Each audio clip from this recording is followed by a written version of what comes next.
let out. Oh, do I have your attention now, Liberals and NDP? Do I have your attention now? Oh, yeah. I hope I do. Hey gang, what's up? Aaron right here, Canadian Looney. This is a heartbreaker. Classic, classic, classic Liberal way.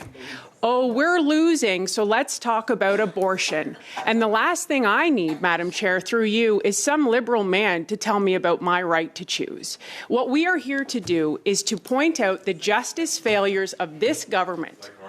And this is the reality that they have. Point of order. And so they laugh. Point of order.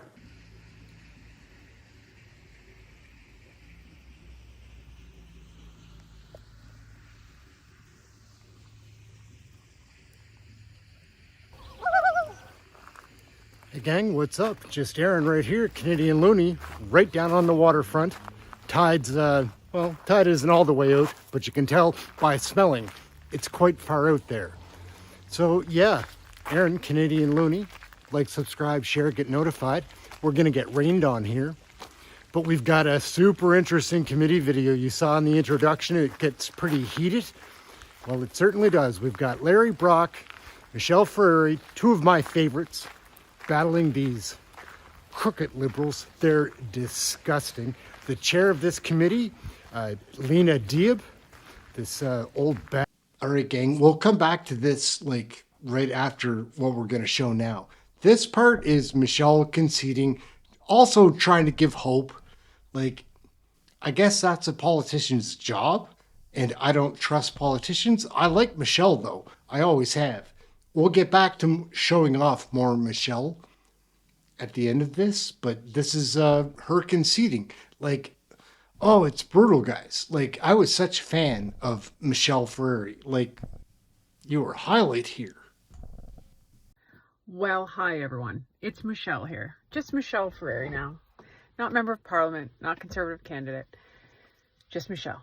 It's the day after the federal election, and yes, I lost. Congratulations to MP-elect Liberal Emma Harrison and her team on their victory, and all of her volunteers, and all the people who put their name forward. Very big thank you to my volunteers and every single person who supported me. You guys were absolutely amazing, and you showed up, and you know, we ran a very great, hopeful campaign. I do not think that this election was rigged. I don't think anything like that. I think I lost by 10,000 votes. I actually had quite a few more votes this time around than I did in 2021. And I think one of the big issues was that in 2021, the NDP got 18% of the vote, and in 2025, they got 3% of the vote. So I think that was a big issue. I think, you know, we had some significant conservative gains in the country that were exciting. And what I really saw at the door was young people, very, very motivated. And I knew that if enough of those it comes down to numbers.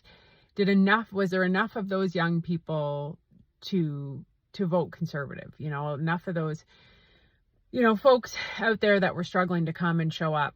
I knew things probably weren't going to go in my favor, that people's minds were already made up when I had a lady say to me, you know, Michelle, you're great. You're really good.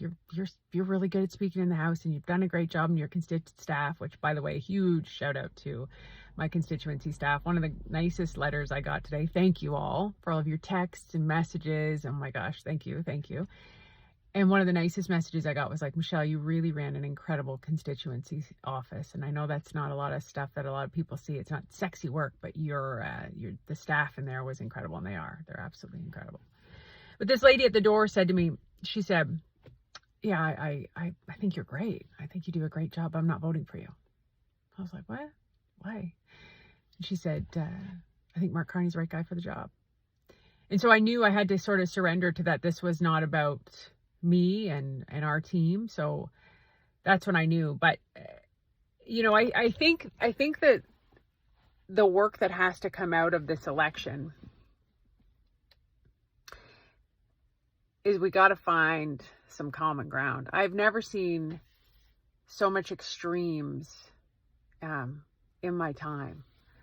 I mean, I've been in the public eye for a long time.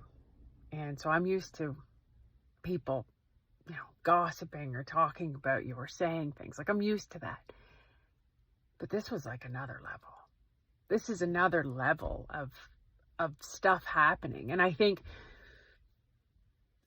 we're going to have to, Canada, there's a silver lining in every situation. And I think the people who voted for Mark Carney have to take a step back and say, okay, obviously there's a whole bunch of people who voted for Conservatives, there's a lot of people that voted for Conservatives. So I need to be mindful that obviously there's something very important to them, and that I won and you suck. And the people who voted Conservative or for Pierre Poilievre need to appreciate that a lot of people voted for Mark Carney. So they have to be mindful that obviously a lot of those people see value in that. And the sweet spot to moving forward is for both sides to sort of say, okay, actually that person feels as strongly as I do about the other person. And so you have to find that understanding or empathy.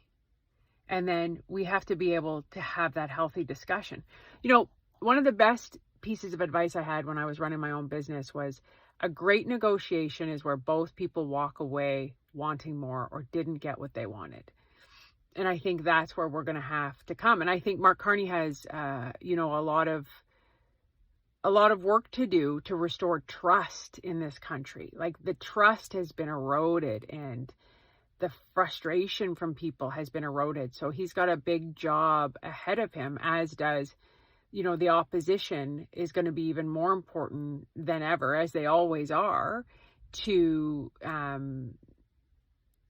hold them accountable, but find that sweet spot where we are not so extreme, not so extreme of this or that. It will be an interesting journey to watch. I'm very honored and grateful for what I was able to accomplish for Peterborough and Canada in my time in Parliament, and what I was able to learn, and the people I was able to meet, and the people I was able to work with. It was, not a lot of people have that experience, and I'm so, so grateful for it. And I can't wait to see what happens next. People are like, what are you going to do now? Well, there's a lot of logistics that have to happen. You got to clean out your office. You got to take down signs. You got to clean up that. You got to do logistic stuff. But I think I'm excited. I'm excited about the next chapter, and I'm hopeful. And I just can't say thank you enough. I think, my family and I really, really found some real support from some of you, and it meant a lot. It meant a lot for the people who stood with us and supported me, and it just meant a lot. You never forget the people who show up for you, and you don't forget the people who don't show up for you too. You don't forget those people either. But you got to move onward and upward, and I think it's not what we expected. And I feel like, there's a lot of people who are very disappointed, and I think it's going to take time to process the results, and we'll break them down, and everything's going to be unfolded a lot more in the next couple of days. But I'm starting to ramble now, so I'm going to stop. Thank you guys. I'll talk to you soon. I would love to hear from you what you would like to see me do next. I would love to hear your thoughts. I love staying in contact with you. I love sharing stories, and I love bringing hope and light to people, and making those people who feel like they don't have a voice have a voice. And I love doing that. It means everything to me. Oh yeah. Hey, that's something everyone can enjoy. Okay, hey guys, just Michelle here. It's like, so that video that I did yesterday, talking about my loss, and I did it online about how we need to come together and we need to find a sweet spot, and, losing the election and learning from the election and what we need to do moving forward, because clearly there's half and half. If you didn't see the video, it's on my Instagram. CTV does an article on my video, doesn't interview me, just does an article and positions it like I'm throwing Pierre under the bus. Like, this is why people have divisiveness. Like, the very thing that I said in the video that we need to stop doing, the media is feeding this shit. Sorry, but it's brutal. They go, she never once mentioned Pierre. Yes, I did mention Pierre, number one. And number two, they spun it like it's like they want people to have infights. They want that. I fully support Pierre Poilievre. I think he is one of the most exceptional leaders of our time. What he was able to do in a short period of time against factors that he could not control. This guy did an incredible job. His family did an incredible job. His team did an incredible job. Is there lessons to be learned? Obviously. Hello, like anything, after any race, anything you have to learn. But CTV, like, this is why we have to fight back. This is why you have to speak up. Like, the media is such an antagonist to all of this, and it's so frustrating. Share this video. Like, don't do this, CTV. I would have happily come and had a speech with you on your show and had dialogue, but no, you spin it and you put it into your media like, oh yeah, she's mad. She's mad. She didn't mention Pierre. She must have think he caused the problem. Like, what are you doing? What are you doing? And then they have to bring up, the CBC did this article on me today too. Oh, a top MPs they say all these nice things about all these other MPs. And then they say Michelle Ferreri's made outlandish comments. And they link to the article about me talking about parents trafficking their children. Guys, I never said parents traffic their children. The organizations who deal with these folks said that. Kawartha Sexual Assault Center, they're on record. This is not a new phenomenon. I'm sorry you don't want to believe these terrible things, but they are happening. Just because you don't want to believe it doesn't mean it's not happening. Just Google it. Just search it. Parents do traffic their children. It's a horrible, horrible reality that we need to fix. We need to deal with human trafficking. We need to stop it.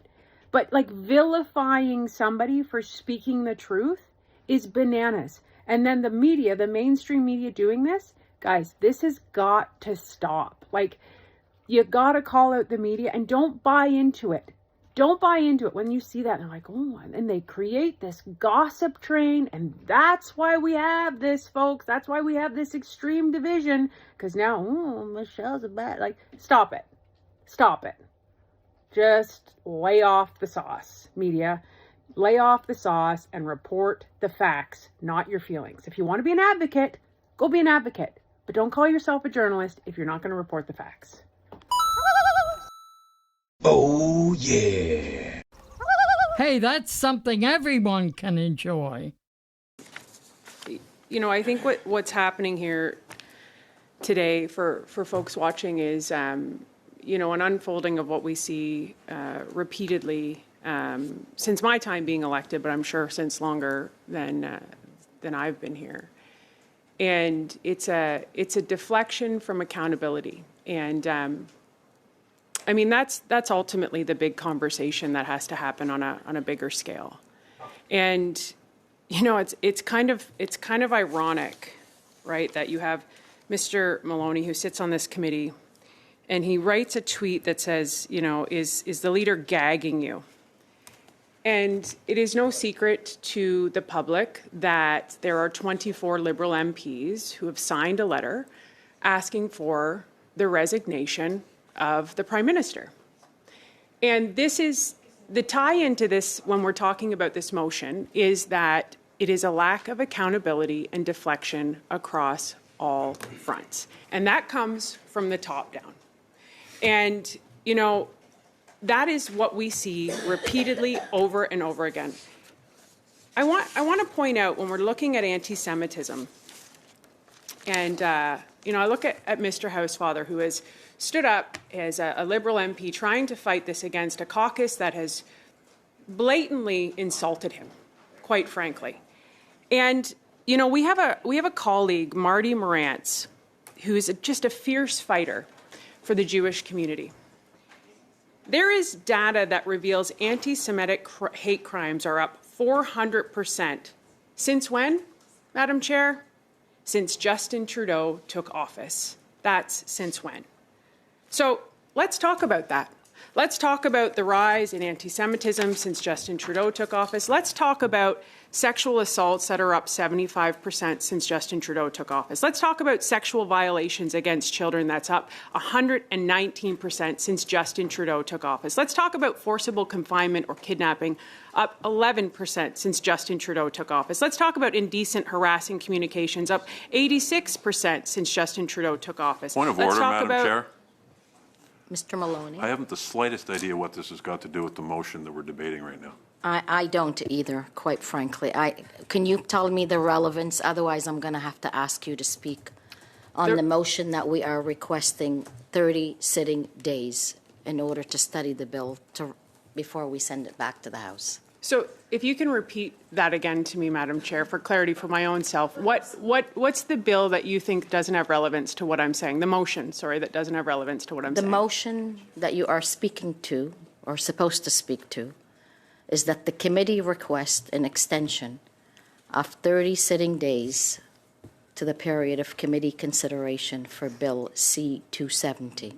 If that motion does not pass, we risk not being able to study this bill here in committee.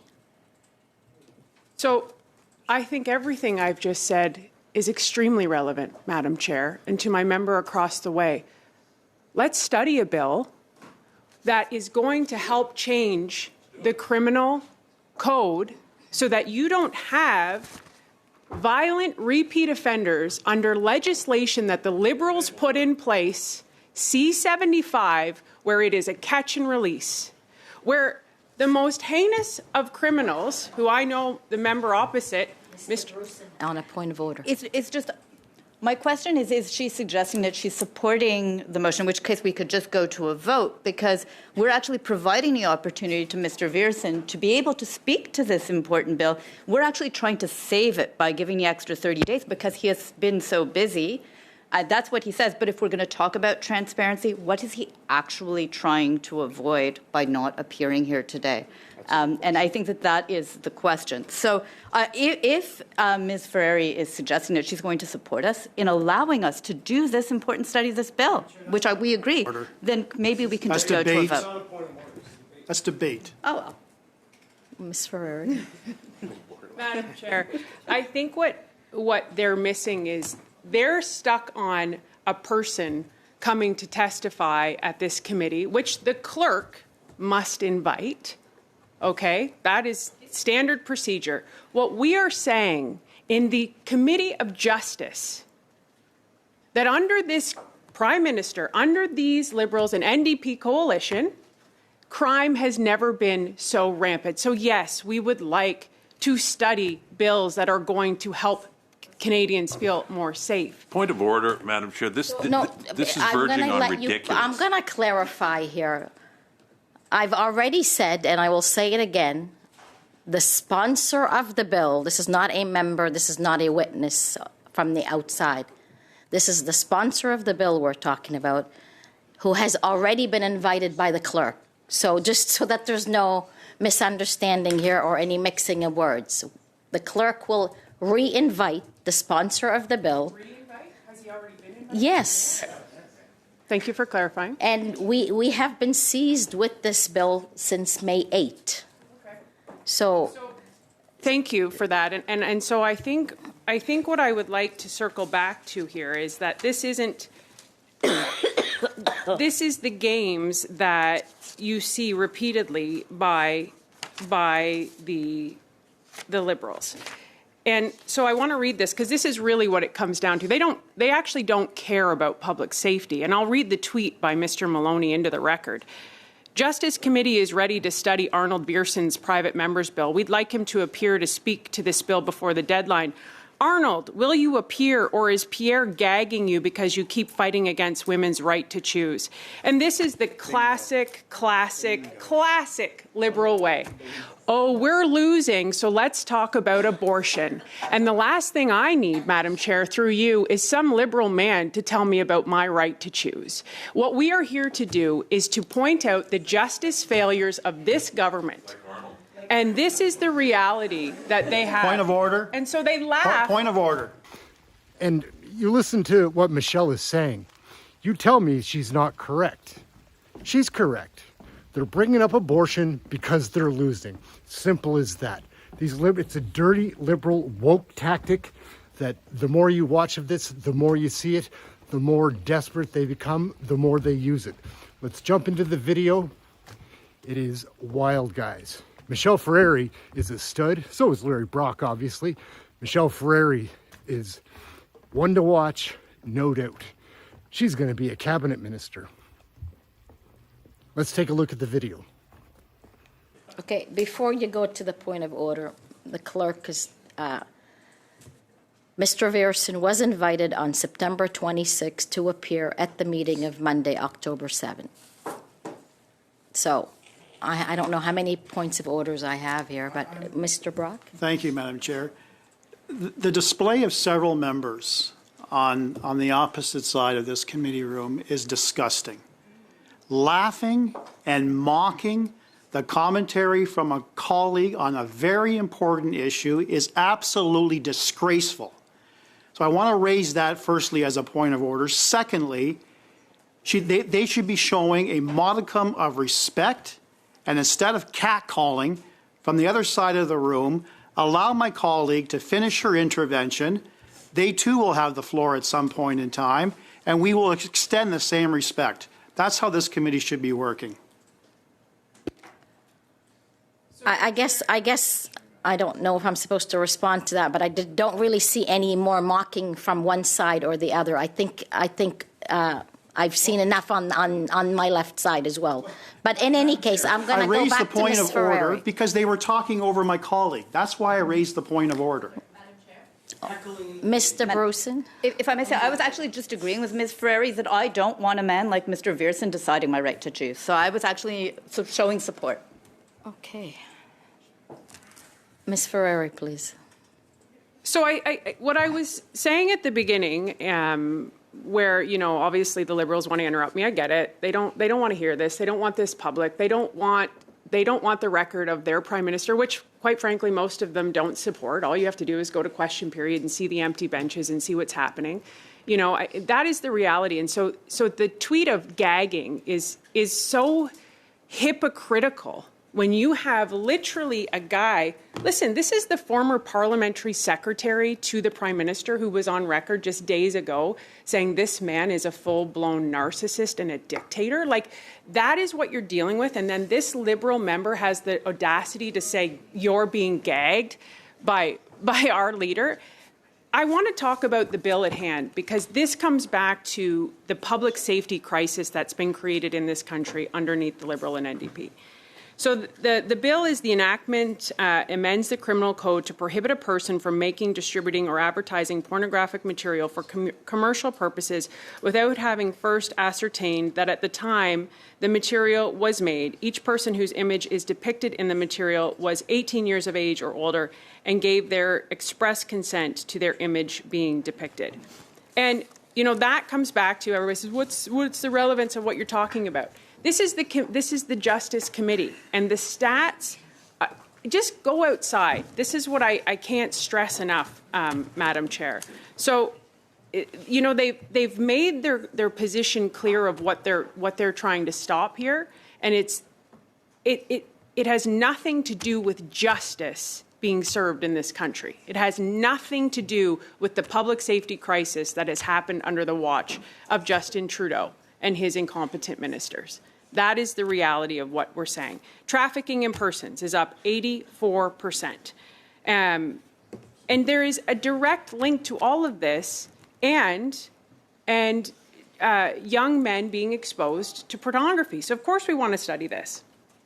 So I'm going to come back to the anti-Semitism that my colleague, Mr. Brock, has put forward to in a dilatory motion, that we get back to studying this, because clearly the Liberals have no interest in actually delving into the justice that has been just destroyed in this country and the public safety that's been destroyed. And I want to reiterate again, and I hope that we could have the support of the folks across the way, because what we've seen is we've had 2 studies happening in this committee on Islamophobia and anti-Semitism, and clearly these members of Parliament, much like the Liberal whole caucus, are not talking to each other. And again, I will read this into the record. Data reveals anti-Semitic hate crimes are up 400% after 9 years of Justin Trudeau. 2/3 of all hate crimes are against Jews in Canada. When will Justin Trudeau finally take anti-Semitism seriously? And that is a direct tweet from my friend and colleague and fierce Jewish advocate, Marty Morantz. And so that is what we would ask here today for the dilatory motion of that to get to it. And one final piece I want to leave this, because I know I have a lot of victims and survivors watching at home. Mr. Maloney wrote a tweet. And he said, "My heart is with all the victims who are going through unimaginable pain. It is disgusting to see their tragedy used to score political points. We all need to work with law enforcement to prevent these crimes and support victims. This has nothing to do with Liberal policy." Well, Mr. Maloney, I'm not sure how long you've been here, but every single thing has to do with policy. That is the law, and that is politics. And these politics and these policies, as you've heard directly from survivors, are killing women, children, and innocent people on the street. So for you to say this has nothing to do with Liberal policy, through you, Madam Chair, shameful, shameful.